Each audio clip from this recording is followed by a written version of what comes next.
हाय दोस्तों, मेरे चैनल पर आपका स्वागत है।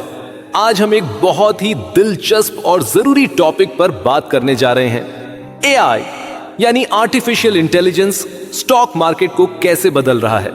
यह टेक्नोलॉजी आजकल हर जगह चर्चा में है और स्टॉक मार्केट में इसका असर बहुत बड़ा हो रहा है। हम देखेंगे कि एआई कैसे काम करता है, इसके फायदे और नुकसान क्या हैं, क्या यह 2025 में स्टॉक मार्केट को क्रैश कर रहा है और भविष्य में क्या होने वाला है। यह वीडियो जानकारी से भरा होने वाला है, तो मेरे साथ अंत तक बने रहिए। और हाँ, अगर आपको यह पसंद आए तो लाइक, शेयर और सब्सक्राइब जरूर करें। चलिए शुरू करते हैं। सबसे पहले यह समझते हैं कि एआई क्या है। एआई यानी आर्टिफिशियल इंटेलिजेंस एक ऐसी तकनीक है जो मशीनों को इंसानों की तरह सोचने और फैसले लेने की ताकत देती है। स्टॉक मार्केट में इसका इस्तेमाल पिछले कुछ सालों से तेजी से बढ़ा है।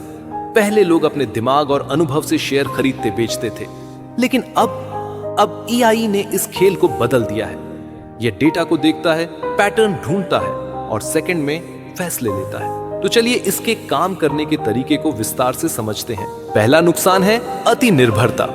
दोस्तों, अगर हम हर चीज के लिए एआई पर भरोसा करने लगें तो अपनी सोचने की ताकत खो सकते हैं। मान लीजिए एआई गलत सलाह दे दे, फिर क्या होगा? हमें अपने दिमाग का भी इस्तेमाल करना चाहिए। यह एक तरह का जोखिम है। दूसरा नुकसान है मार्केट अस्थिरता। अगर सारे एआई एल्गोरिदम एक साथ एक ही फैसला लें, जैसे सब शेयर बेच दें, तो मार्केट में अचानक बड़ी गिरावट आ सकती है। इसे फ्लैश क्रैश कहते हैं। मिसाल के तौर पर 2010 में अमेरिका में ऐसा हुआ था, जब कुछ ही मिनटों में मार्केट क्रैश हो गया था। एआई की तेजी कभी कभी खतरनाक हो सकती है। तीसरा नुकसान है गलती का जोखिम। अगर एआई को गलत डेटा मिले या उसका मॉडल खराब हो तो बड़ा नुकसान हो सकता है। जैसे अगर कोई न्यूज़ फेक हो और एआई उस पर भरोसा कर ले तो ट्रेडर्स का पैसा डूब सकता है। यह तकनीक पर निर्भरता का दूसरा पहलू है। चौथा नुकसान है अनैतिक उपयोग। अगर कोई एआई का इस्तेमाल मार्केट में हेरफेर के लिए करे तो आम निवेशकों को नुकसान होगा। मिसाल के तौर पर कोई फेक ट्रेंड बनाकर शेयर की कीमत बढ़ा या गिरा सकता है। यह गैर कानूनी है, लेकिन तकनीक इसे मुमकिन बना सकती है। तो एआई के ये नुकसान भी हमें सोचने पर मजबूर करते हैं। अब बात करते हैं एआई के फायदों की। पहला फायदा है तेजी और दक्षता। दोस्तों, स्टॉक मार्केट में समय ही पैसा है। जहां इंसान को एक फैसला लेने में घंटों लगते हैं, एआई उसे सेकंड में कर देता है। मिसाल के तौर पर अगर कोई बड़ी न्यूज आती है, जैसे किसी कंपनी का प्रॉफिट बढ़ा, तो एआई तुरंत रिएक्ट करता है और ट्रेड कर लेता है। यह इंसानों को पीछे छोड़ देता है। दूसरा फायदा है बड़ा डेटा उपयोग। एआई ऐसे पैटर्न ढूंढ सकता है जो इंसानों की नजर में न आए। जैसे मान लीजिए कोई शेयर बारिश के मौसम में हमेशा बढ़ता है। हम शायद इसे नोटिस न करें, लेकिन एआई इसे पकड़ लेगा। यह डेटा का जादू है। बड़े बड़े ट्रेडर्स आज इसी वजह से एआई पर भरोसा करते हैं। यह मार्केट को समझने का नया तरीका है। तीसरा फायदा है भावनाहीन फैसले। हम इंसान डरते हैं, लालच करते हैं। अगर मार्केट गिर रहा हो तो हम घबरा सकते हैं और गलत फैसला ले सकते हैं। लेकिन एआई यह सिर्फ डेटा पर चलता है। इसमें न डर है न लालच। ये ठंडे दिमाग से फैसले लेता है, जो अक्सर ज्यादा सही होते हैं। ये एक बड़ा प्लस पॉइंट है। चौथा फायदा है 7 दिन 7 रात काम करना। एआई न थकता है न सोता है। ये दिन रात मार्केट पर नजर रखता है। मिसाल के तौर पर अगर रात में कोई बड़ी खबर आए तो एआई तुरंत उसका जवाब देगा। इंसान तो सो रहा होगा, लेकिन एआई जागता रहेगा। यह स्टॉक मार्केट को हमेशा एक्टिव रखता है। तो ये थे एआई के बड़े फायदे, लेकिन अब नुकसान की बात करते हैं। एआई स्टॉक मार्केट को 4 बड़े तरीकों से चला रहा है। पहला है डेटा विश्लेषण। दोस्तों, स्टॉक मार्केट डेटा का समंदर है।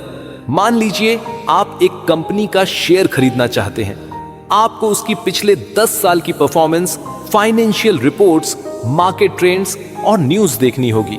इंसान के लिए यह घंटों या दिनों का काम है, लेकिन एआई इसे मिनटों में कर देता है। मिसाल के तौर पर अगर कोई शेयर हर साल जनवरी में बढ़ता है तो एआई इसे तुरंत पकड़ लेगा। यह लाखों डेटा पॉइंट्स को स्कैन करता है और छिपे हुए पैटर्न ढूंढता है। दूसरा तरीका है एल्गोरिदमिक ट्रेडिंग। यह एआई का सबसे रोमांचक हिस्सा है। इसके एल्गोरिदम सेकंड के छोटे छोटे हिस्सों में शेयर खरीदते और बेचते हैं। मान लीजिए मार्केट में किसी शेयर की कीमत थोड़ी सी गिरी। हम इंसान अभी सोच ही रहे होंगे कि क्या करें, लेकिन एआई पहले ही उसे खरीदकर बेच चुका होगा। यह इतना तेज है कि इसे हाई फ्रीक्वेंसी ट्रेडिंग कहते हैं। बड़े बड़े ट्रेडिंग फर्म्स आज इसी पर भरोसा करते हैं। यह मार्केट को तेज बनाता है, लेकिन क्या यह हमेशा अच्छा है? आगे देखेंगे। तीसरा तरीका है भविष्यवाणी। एआई मशीन लर्निंग का इस्तेमाल करके मार्केट के भविष्य का अंदाजा लगाता है। यह पुराने डेटा को देखता है, उससे सीखता है और बताता है कि आगे क्या हो सकता है। जैसे इस शेयर की कीमत अगले हफ्ते बढ़ सकती है या यह गिरने वाला है। मिसाल के तौर पर अगर कोई कंपनी हर तिमाही में अच्छा परफॉर्म करती है तो एआई इसे ट्रेंड के तौर पर पकड़ लेगा। यह इंसानों से ज्यादा सटीक हो सकता है, लेकिन 100% सही नहीं होता। चौथा तरीका है जोखिम प्रबंधन। स्टॉक मार्केट में पैसा लगाना हमेशा जोखिम भरा होता है। एआई आपके निवेश को देखता है और बताता है कि इसमें कितना रिस्क है। यह आपके पोर्टफोलियो को ऑप्टिमाइज करता है, यानी यह सुझाव देता है कि किन शेयरों में पैसा लगाना चाहिए और किन से बचना चाहिए। जैसे अगर कोई शेयर बहुत अस्थिर है तो एआई आपको चेतावनी देगा। यह एक स्मार्ट सलाहकार की तरह काम करता है। तो इन 4 तरीकों से एआई स्टॉक मार्केट को चला रहा है। आज 28 मार्च 2025 है। क्या एआई स्टॉक मार्केट को क्रैश कर रहा है? इस साल जनवरी में एक चीनी एआई मॉडल डीपसिक ने सुर्खियों में आकर हड़कंप मचा दिया। इससे अमेरिकी टेक स्टॉक्स में भारी गिरावट देखी गई। नेविडिया ने एक दिन में करीब $600 बिलियन की मार्केट वैल्यू खो दी। नास्डक 3% से ज्यादा गिरा और S&P 500 में 1.5% की कमी आई। भारत में भी इसका असर दिखा। उदाहरण के लिए नेटवेब टेक्नोलॉजीज और जेन टेक्नोलॉजीज जैसे एआई से जुड़े स्टॉक्स में 2-3 दिनों में 50% तक की गिरावट दर्ज की गई। BSI सेंसेक्स और निफ्टी 50 में भी उस दौरान 2 से 3% की गिरावट देखी गई। क्या इसे क्रैश कह सकते हैं? नहीं, यह एक करेक्शन था। मार्केट में थोड़ी सफाई, बाद में रिकवरी भी हुई। अमेरिका में एनवीडिया और माइक्रोसॉफ्ट के स्टॉक्स थोड़े ऊपर आए। वहीं भारत में टाटा कंसल्टेंसी सर्विसेज TC और इन्फोसिस जैसे टेक स्टॉक्स ने भी कुछ हद तक वापसी की, लेकिन अस्थिरता बनी हुई है। निवेशक डरे हुए हैं कि क्या एआई सचमुच मार्केट को नीचे ले जा रहा है। भारत में लोग सवाल उठा रहे हैं कि क्या रिलायंस इंडस्ट्रीज जैसी बड़ी कंपनियों का एआई पर दांव जोखिम भरा हो सकता है। एआई मार्केट को 2 तरह से प्रभावित कर रहा है। पहला, ट्रेडिंग। एआई एल्गोरिदम इतने तेज हैं कि बड़ी खबर लाइक डीपसीक का लॉन्च आते ही ये एक साथ रिएक्ट करते हैं। जनवरी में अमेरिका में ऐसा हुआ और भारत में भी निफ्टी 50 ऑप्शंस ट्रेडिंग में भारी वॉल्यूम देखा गया। इससे मार्केट में बड़े उतार चढ़ाव होते हैं। मिसाल के तौर पर जब डीपसीक की खबर आई तो भारत में जेन टेक्नोलॉजीज का शेयर 1743 रुपए से गिरकर 1495 रुपए पर आ गया। यह अस्थिरता छोटे निवेशकों के लिए चुनौती बन सकती है। दूसरा प्रभाव एआई इंडस्ट्री का है। अमेरिका में एनवीडिया, टेस्ला और पलंटियर जैसे स्टॉक्स एआई की हाइप से ऊंचाइयों पर थे।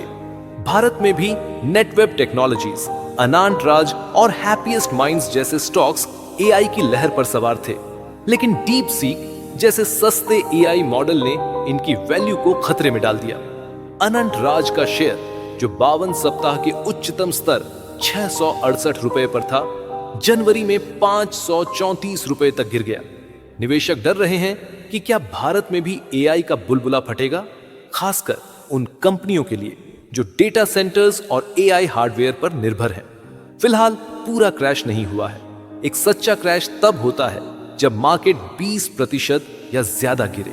अमेरिका में S&P 500 अभी मजबूत है और भारत में निफ्टी 50 भी अपने उच्चतम स्तर से ज्यादा नीचे नहीं गया।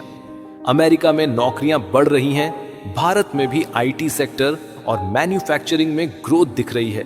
लेकिन कुछ लोग इसे एआई बुलबुला कह रहे हैं जो 2026 में फट सकता है। भारत में बीएसई आईटी इंडेक्स पर नजर रखने वाले निवेशक भी सतर्क हैं। भविष्य में क्या होगा? पहला, एआई का इस्तेमाल बढ़ेगा। भारत में छोटे निवेशक भी एआई टूल्स जैसे जीरोधा के एआई संचालित प्लेटफॉर्म्स का यूज करेंगे। दूसरा, क्वांटम कंप्यूटिंग एआई को और ताकतवर बनाएगी। आईएसरो और टीआईएफआर जैसे संस्थान इस पर काम कर रहे हैं। तीसरा, सरकारें सख्त नियम ला सकती हैं। भारत का इंडिया एआई मिशन इसका संकेत है। चौथा, बड़े प्लेयर्स जैसे रिलायंस जियो और टीसीएस को फायदा होगा, लेकिन छोटे निवेशक पीछे रह सकते हैं। अमेरिका में भी माइक्रोसॉफ्ट और गूगल आगे बढ़ेंगे। तो दोस्तों, एआई स्टॉक मार्केट को बदल रहा है। यह तेजी, मौके और जोखिम ला रहा है। 2025 में अभी क्रैश नहीं हुआ, लेकिन आगे क्या होगा यह एआई पर निर्भर है। आप क्या सोचते हैं? कमेंट में बताइए। वीडियो पसंद आया तो लाइक करें, सब्सक्राइब करें। अगली बार फिर मिलेंगे। धन्यवाद।